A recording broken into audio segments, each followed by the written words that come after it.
Hey everyone, today we're going to do a little bit of a rant, but we'll try and keep it short. Today we're going to talk about a movie that you've seen probably 3 or 4 times without knowing that you've seen it 3 or 4 times. I'm going to be talking about Avatar, the first Avatar, not the new one. And really, what I mean is that story is a story that has been told time and time again. It's the same story as Dances with Wolves. It's the same story as The Last Samurai. It's the same story as Fern Gully. And it's probably very similar, if not the same story, as the story of Pocahontas. So let's go over it really quickly. So, first, we have similar themes, environmental slash colonial themes. Avatar, as you know, is a story where humans come to a planet. The planet is rich with all kinds of cool nature. And you have the arrival of the main character from another world. And this character is, at least in all of these stories that I mentioned, a human and a male. And the protagonist is usually not like the others of their kind. In the story of the Avatar, not only does he have a bigger and more open heart, he's not a scientist, he's not the smart one, he's also handicapped. In all the other stories, The Last Samurai, Dances with Wolves, Pocahontas, etc., usually the main character is different just in terms of their character. They have a bigger heart than normal. And the enemy in all of these is always a kind of colonial force. And in all of these stories, the main heroine, the female protagonist, ends up saving the life of the protagonist somehow. The protagonist, the male hero, ends up kind of behind quote unquote enemy lines, sometimes injured or needs assistance, and the heroine saves them. She protects and defends him, and usually ends up doing this in front of her tribe, right? That's also very important. She saves him in front of the tribe or protects him in front of the tribe. In all of these stories, the main character, the male protagonist, ends up acquiring firsthand knowledge of the other world, ends up, kind of being guided by the heroine through the world, finds out, what makes them tick, how their tribe works, how they're in harmony with nature. And of course, there's a love story, right? The protagonist falls in love with the princess of the tribe, and it is always a princess. Then the protagonist undergoes a personal change and ends up really finding, a kind of new self-awareness by living life like the tribe.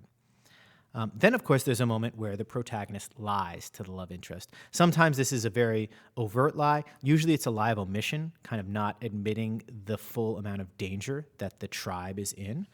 This is most explicit in Avatar, right? There's that moment where he comes and confronts the tribe and says, look, I was originally sent here to warn you, to let you know that, the white man is coming. And again, that's very similar to Dances with Wolves and Last Samurai, Fern Gully, etc. The protagonist, though, ends up turning away from his quote-unquote roots. He ends up fighting against the colonial invasion force. He fights with the tribe, and it is with his knowledge of kind of both worlds that he ends up helping, and then nature slash the tribe ends up winning, and the colonial slash humanity ends up losing the battle.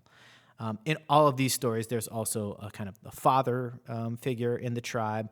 There's always often a best friend in the tribe, or kind of like a young prince who's supposed to be the one that's going to marry the princess, who ends up falling in love with the protagonist. And even though there's some jealousy and a little tension between them, they end up finding mutual respect and even admiration for each other.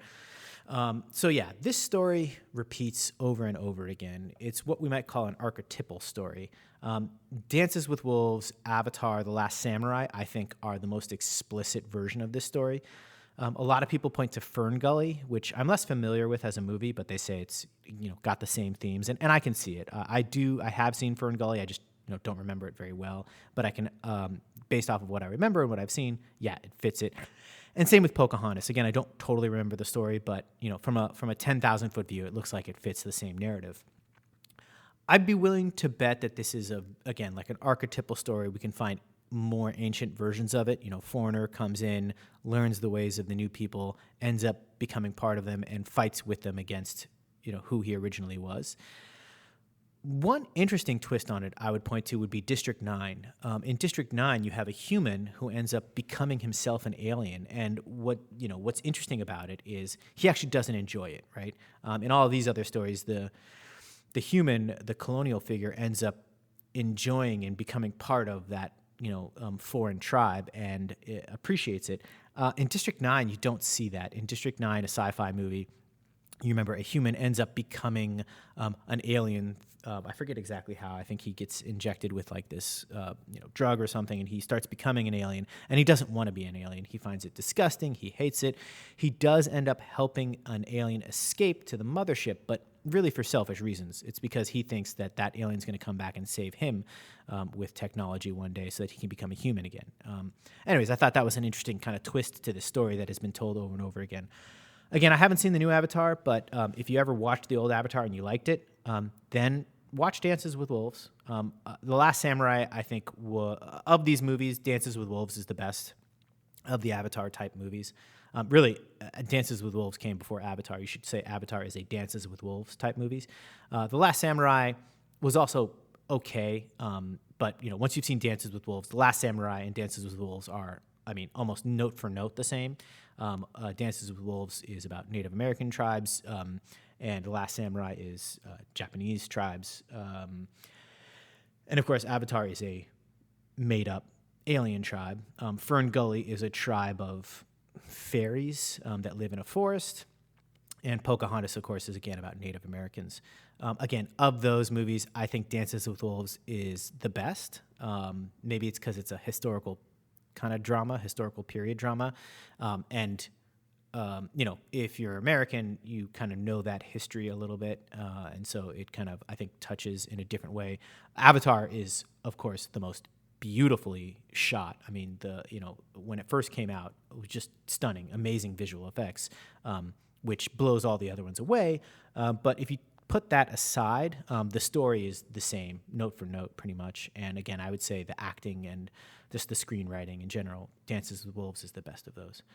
Anyways, let me know if there are other movies that fit this archetype that I've forgotten about or didn't know about. And more coming soon.